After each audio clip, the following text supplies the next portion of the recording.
I am sure sports. You know me there, I'm coast to coast representing. I mean, I say this is righteous representing for Omar. You don't know, come get the sports over here from near and far. Boy.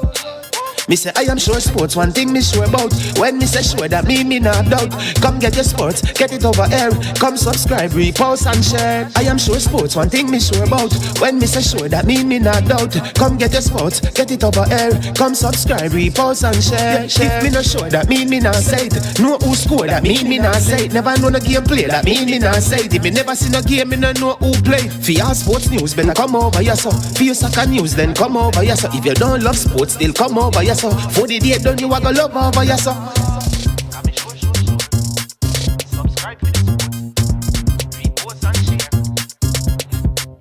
So when it comes on to behavior concerning football, Jamaica is decent. I am sure that if we can get all of these things done, set in place by the end of April, it gives us enough time before the World Cup campaign. Not afraid of no Brazil, no Argentina with these crap of players. We are good enough. Remember, like, subscribe, share. Listen, comment, let me know what your thoughts are. All right, there you have it, people. Welcome to I Am Sure Sports. I am Omar Stennett. Good morning, good evening, good afternoon, good night, wherever you are watching from today. It is our JPL, Jamaica Premier League review show, but we're going to have to do a second preview of the second round of fixtures because Elsa, yes, Hurricane Storm Elsa passed through Jamaica this weekend and disrupted the schedule to some extent, and we're going to talk about that and hope you are safe. If you're affected by the flood waters, let's just re-go again, restart, clean up, wipe out, and get going. I know it may be difficult for you, but listen, once we have life, we have hope. We live to fight another day. You understand me? Don't give up. And those of us out there who can help those who have been affected by the flood waters, please let us do so. Remain safe, people. Kids, remain safe, right? Don't go to any rivers at this time. You understand me? They may be flooded and all of that. So just be extremely careful. And of course, we have to give God thanks because it could have been worse. Yeah, man. So this weekend fixtures were disrupted, so we only had the two Saturday games. The Sunday games, which would have been a double header, the Garden clash, that is the Arnett Garden Tivoli Gardens game, and the you call it the Clarendon clash, although one of these teams are in St. Catherine right now, Portmore Vere Football Club, United Football Club. That game also was put off, and today we have one game. It's at 3:30, and that is Harborview versus Cavaliers FC. And then the Tuesday games, for the Tuesday games, which are the games that were scheduled for Sunday, have been moved to Tuesday. We'll have the Arnett Garden, Tivoli Gardens, and the Vere Portmore United game. Big up, Travis, and thanks for joining, my friend. So let me just quickly go through. So let's look at the two games. Hope you watch them. If you watch them, tell us what your thoughts are. We pick a starting 11 when the round is completed. So we have to watch the rest of the games to see who will make our starting 11 for round 2. But we're just going to give you what we have seen so far if we were to make decisions. So the first game was Mount Pleasant versus Humble Lion. And if this were a season where teams can get relegated, I'd be concerned about Humble Lion. They just don't look ready for the league from what I've seen from their two games. They seem to be unfit and unprepared for the start of the league. I mean, they also seem to have a lot of older players still playing.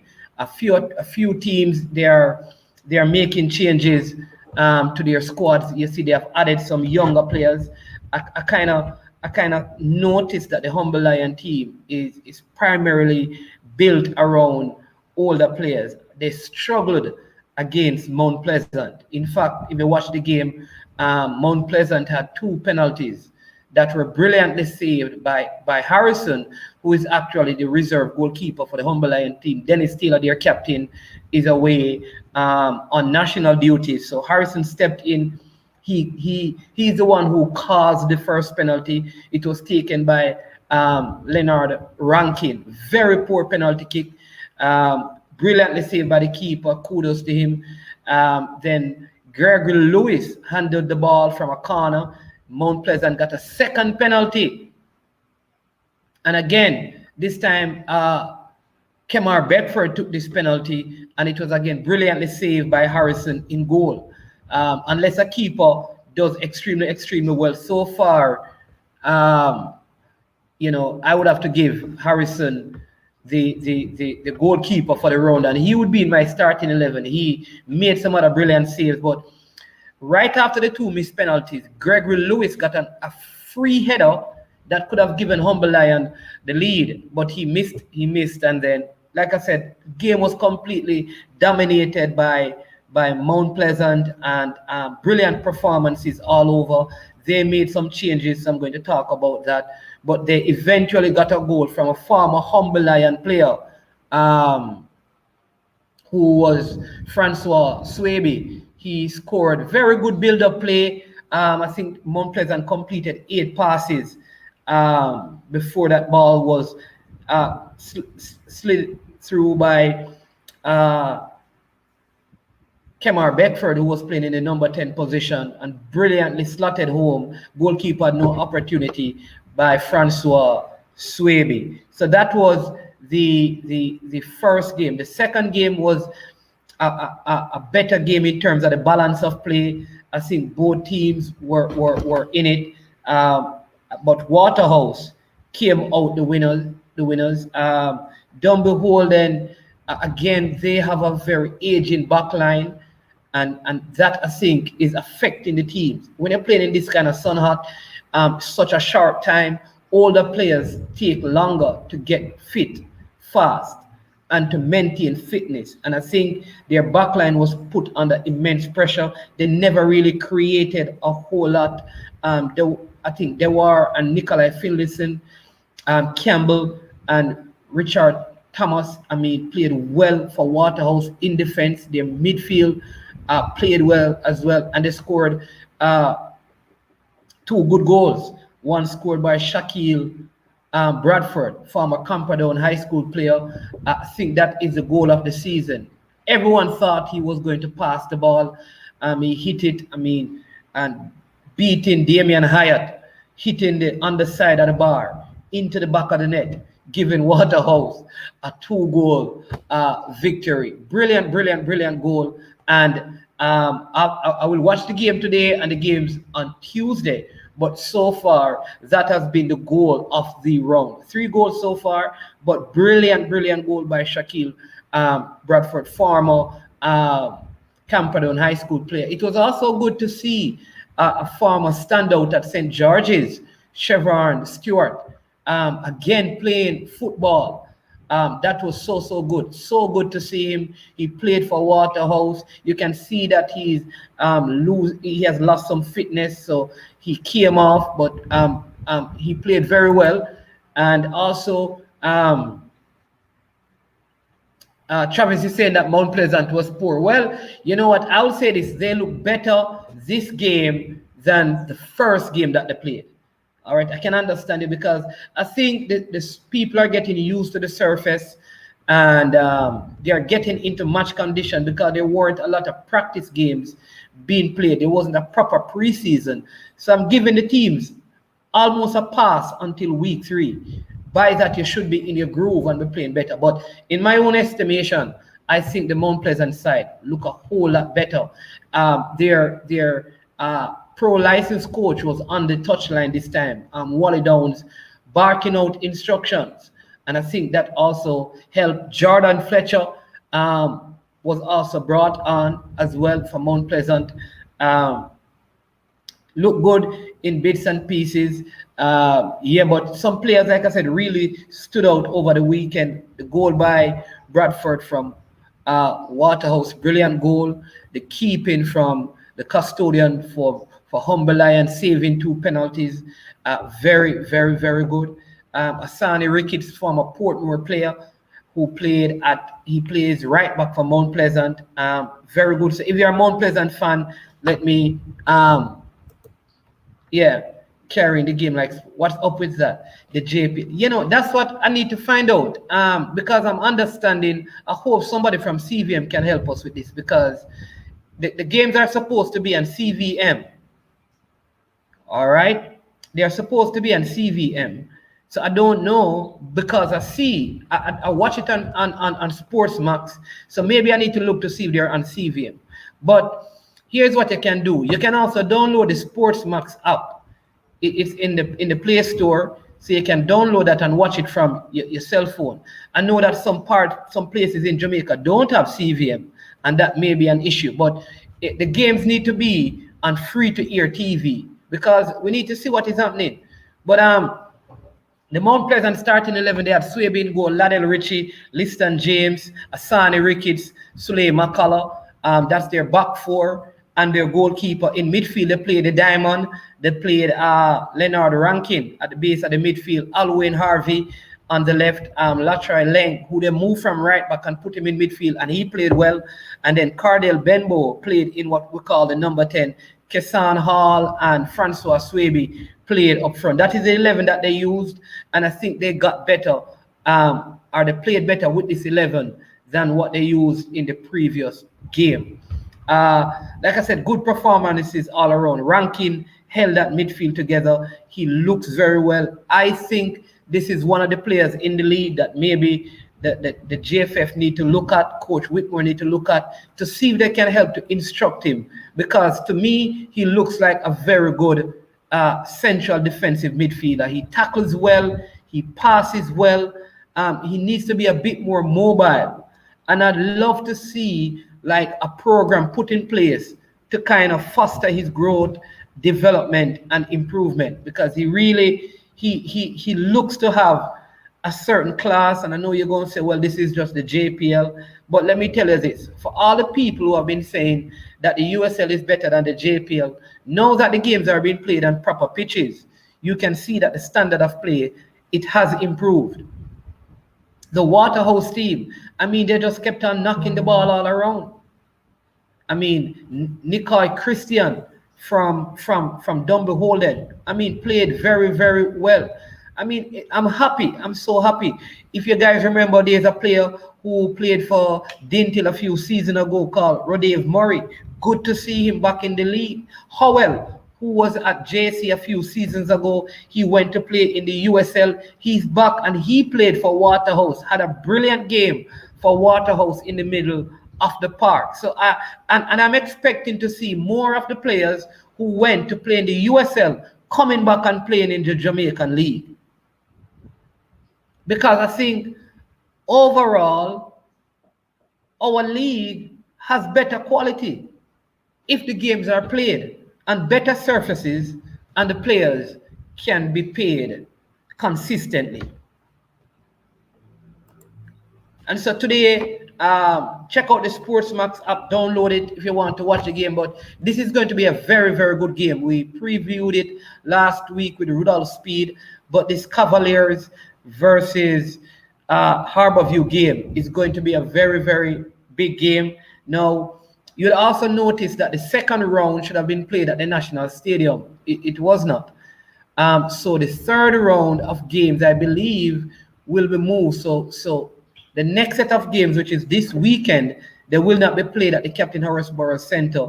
They'll either be played in the National Stadium or at the Stadium East. Again, those are very good surfaces, and that means the play is going to be as good as we have seen. And so, love what I'm seeing, loving to see the influx of when you download it, you have to pay for it. Are you sure? Are you sure? Are you sure about that, Travis? CVM, because we need to talk to CVM about this. But Travis, we need to work on that right now to find out if you download. Sorry, you're saying that if you download the app in the Play Store, you still have to pay to watch the game. And you're sure it's not available on CVM? Because I hear people saying they watch it on CVM, you know.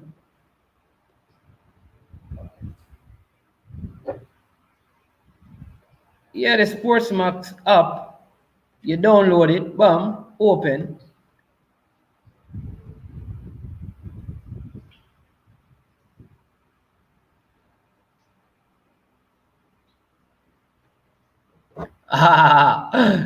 Yeah, man. Travis said he's sure that you have to pay to watch the game. All right. Okay, I see. Well, I'm going to listen. I am going to get on that. We have a show this evening that is focused on the NBA, but we'll probably begin at 8 o'clock in the evening. But it focus on the NBA. But by the time I come back on, Travis, I promise you that I will have it. But right. So what happened is that remember all the games are not played the same day because I'm very sure that games are carried on CVM. All right, so the game today should be seen on CVM.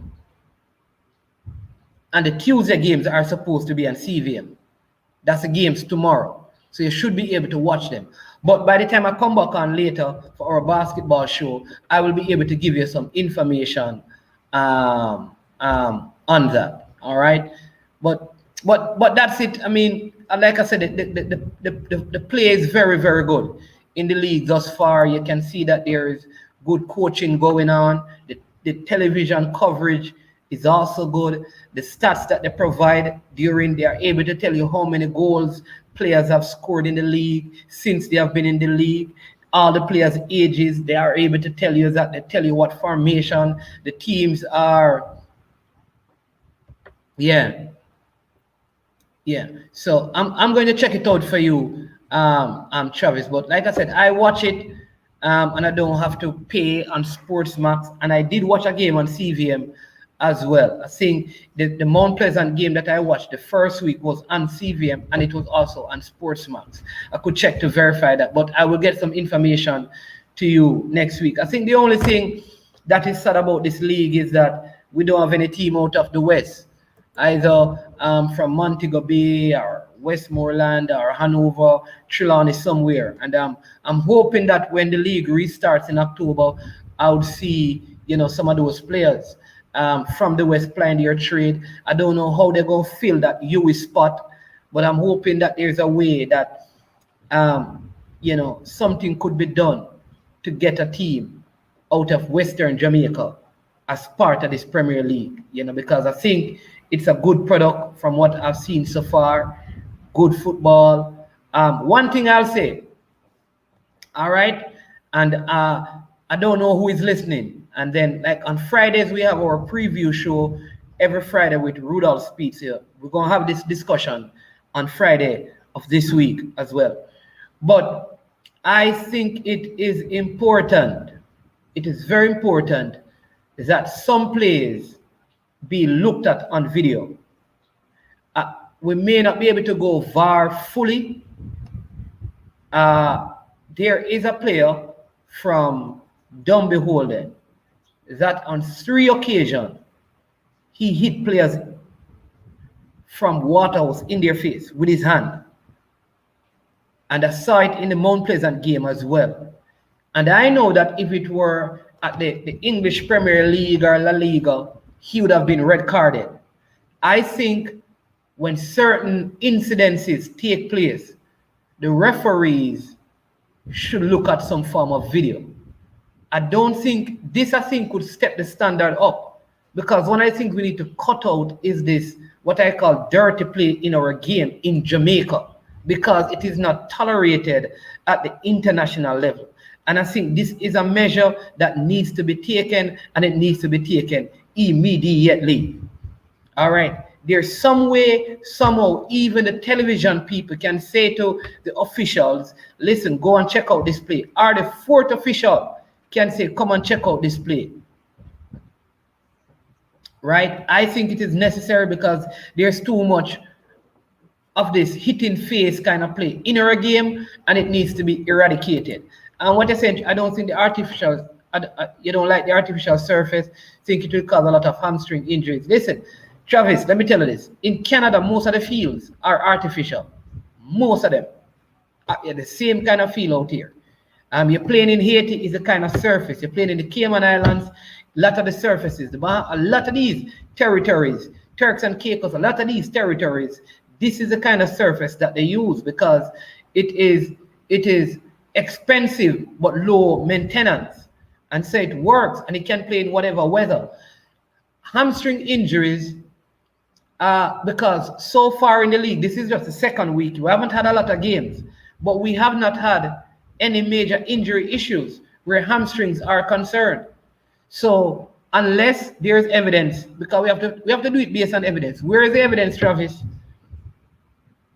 Because no one has suffered an hamstring injury because of the surface.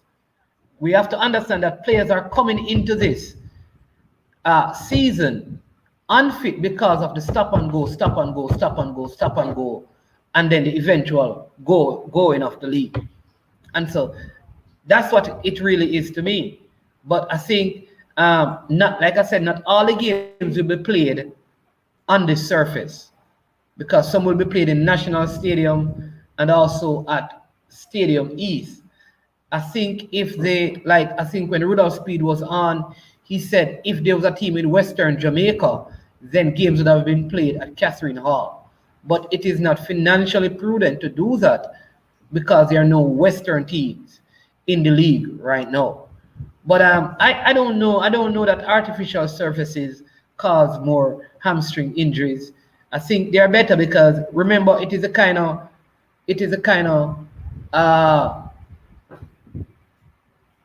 footwear that you use. I've played on artificial surfaces. It's less work. Yeah, right. Because notice now a lot of the players, because remember, Mr. Speed said that you're not allowed to play in pegs on the artificial surface because it destroys the surface. And turf protects your ankles. Turf are better for your ankles, because playing on hard studs on our regular dirt surfaces, when the fields are not sand-based and you're playing in studs or spikes, it is harder. So I think the artificial surface, once a player is fit, does a whole lot. So more players are playing in turf, which is better for them. Greater balance, protects your ankles. When you leap and you fall back, it doesn't aggravate your knee, and protects your hamstring. But hamstring injuries normally takes place when players are not fully conditioned or they have not stretched well. So far, like I said, I kind of pick 11, right? Because it's just 4 teams to select from.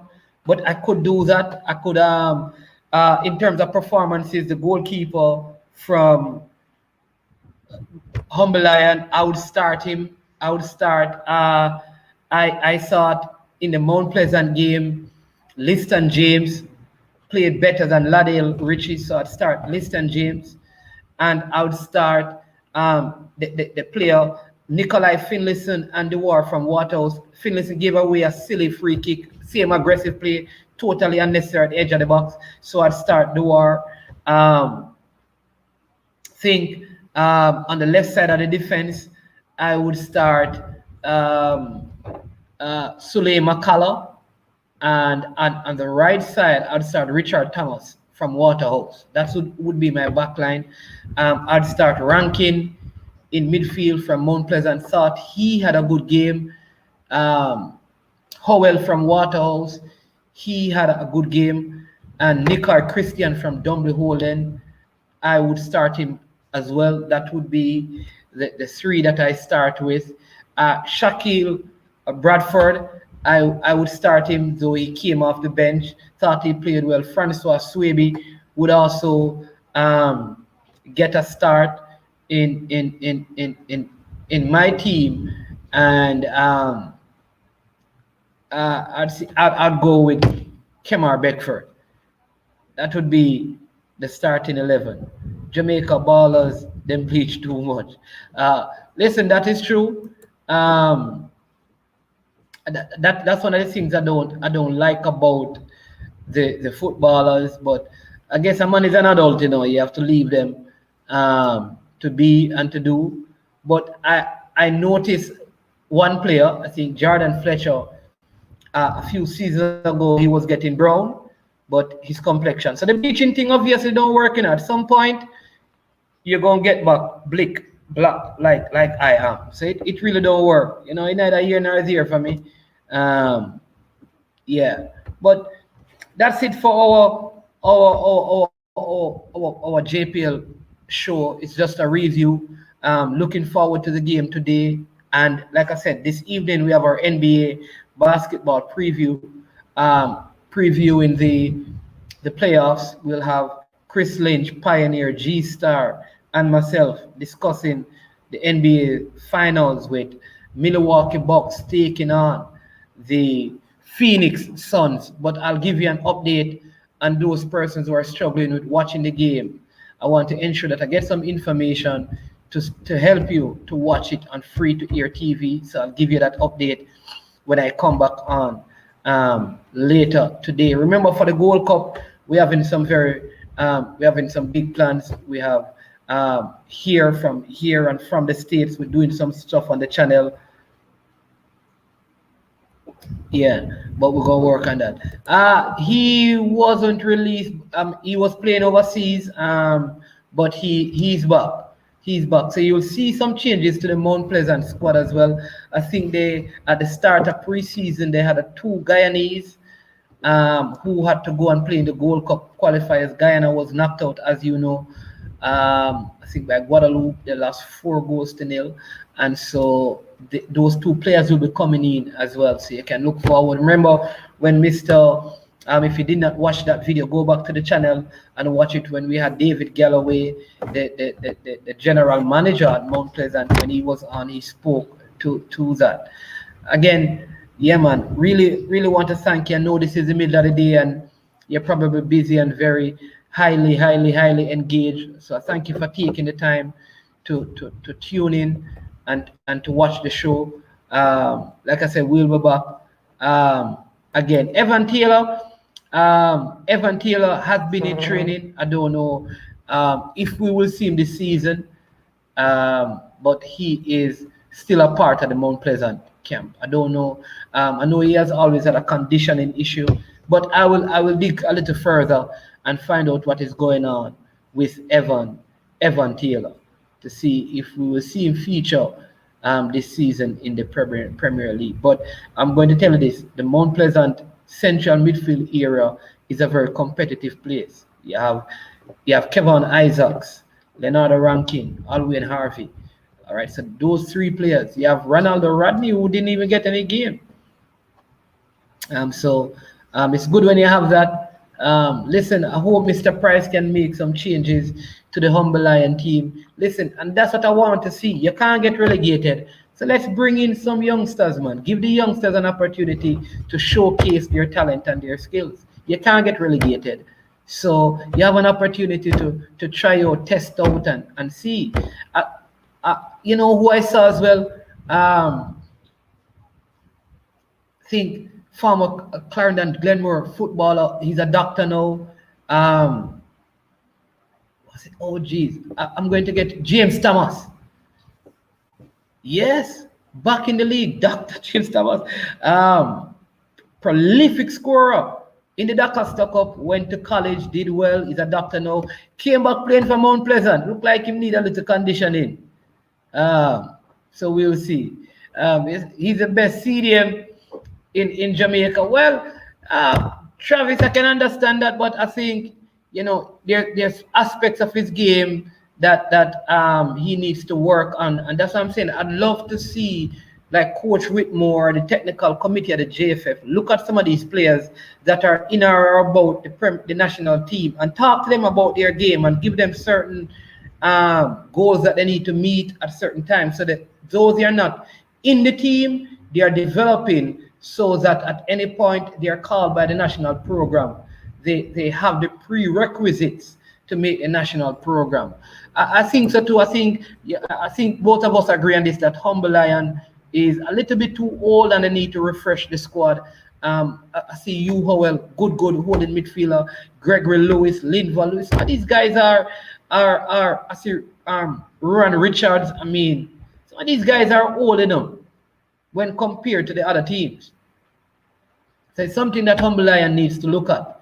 I know Mr. Price, good coach. He brought Shamar Bowser Nicholson, so I know he believes in youth because he built his Boys Town team initially around young players. It was when the players got old that Boys Town started suffering because there was not a consistent recycling of the team. I hope he begins to recycle at Humble Lion. Yeah, man, James Thomas, yeah, that's his name. Good baller. He's back in Humble Lion. He came on. Didn't do much, but it is his first game after many years.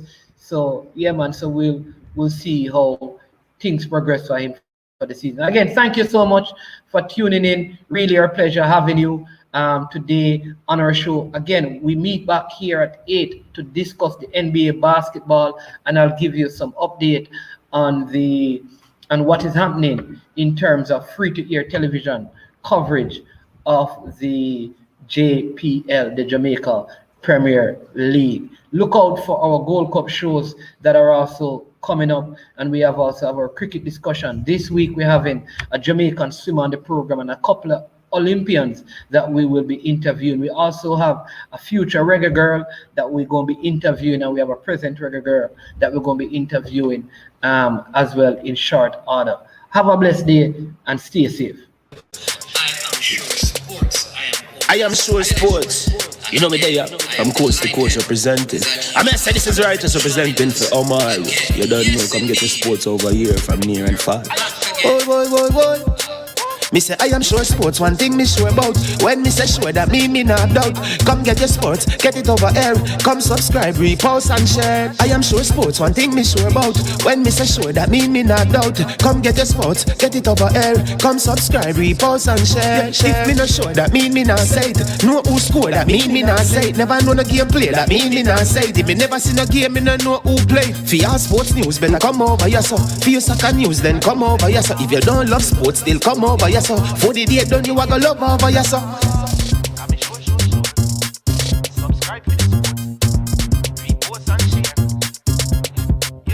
So when it comes on to behavior concerning football, Jamaica is decent.